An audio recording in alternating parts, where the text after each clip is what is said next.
अरब सागर में पाकिस्तानी युद्धपोतों की तैनाती अदन से कराची तक लगा रहे गश्त।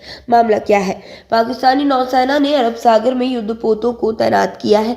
ये युद्धपोत अदन से लेकर कराची तक गश्त कर रहे हैं। पाकिस्तान ने यह ऐलान तब किया है जब 2 दिन पहले ही भारतीय नौसेना ने अरब सागर में एक जहाज को समुद्री डाकुओं से हमले से मुक्त कराया था।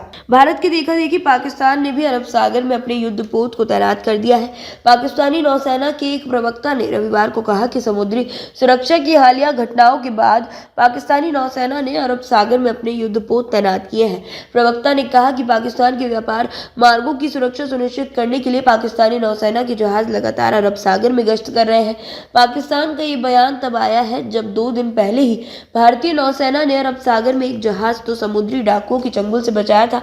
इस जहाज पर कई भारतीयों समेत चालक दल के 21 सदस्य सवार थे। भारतीय नौसेना की युद्धपोत INS चेन्नई और मार्कोस कमांडो ने इस ऑपरेशन में भाग लिया था। कुछ दिनों पहले ही यमन के ईरान समर्थित हूती विद्रोहियों ने लाल सागर में पाकिस्तान जाने वाले एक कंटेनर जहाज पर मिसाइल से हमला किया था।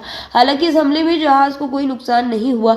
जहाज की मालिकान हक रखने वाली कंपनी MSC मेडिटेरेनियन शिपिंग ने कहा था कि किंग अब्दुल्ला पोर्ट सऊदी अरब से कराची के रास्ते में उसके जहाज यूनाइटेड 8 पर हुए हमले में उसके चालक दल को कोई चोट नहीं आई है। उसके बाद से पाकिस्तान के सामने भी अरब सागर में अपनी समुद्री यातायात की सुरक्षा करने की जिम्मेदारी आ गई है।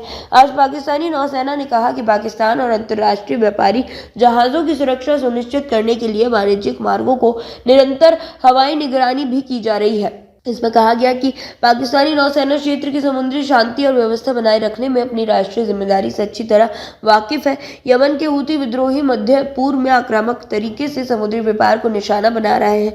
उन्होंने पिछले 1 महीने में कई जहाजों पर ड्रोन और मिसाइल हमले किए हैं। उनका कहना है कि इजराइल जब तक गाजा पट्टी पर हमले नहीं रोकता है और राहत सामग्री को भेजने की अनुमति नहीं देता है, उसके हमले तब तक जारी रहेंगे। हूतियों की बढ़ती भूमिका ने क्षेत्रीय संघर्ष के जोखिमों को बढ़ा दिया है। हूती एक ऐसे क्षेत्र में हमले कर रहे हैं जहां से पूरी दुनिया का अधिकांश तेल निर्यात होता है। भारतीय नौसेना ने पिछले महीने गुजरात के तट के पास एक जहाज पर हुए ड्रोन हमलों के बाद अरब सागर में अपनी उपस्थिति को बढ़ा दिया है। अमेरिका ने इस हमले का आरोप ईरान पर लगाया था। इसके बाद से लाल सागर से लेकर अरब सागर तक तनाव चरम पर है। ऐसे में समुद्री व्यापारिक मार्गों पर बड़े तनाव को देखते हुए भारत के कई युद्धपोत और कोस्ट गार्ड के जहाज पूरे अरब सागर में भारतीय हितों की रक्षा के लिए तैनात है। ये युद्धपोत किसी भी समुद्री खतरे से निपटने के लिए 24 घंटे तैयार है। ये जहाजों की रैंडम चेकिंग भी कर रहे हैं ताकि समुद्री व्यापार सुचारू रूप से चलता रहे।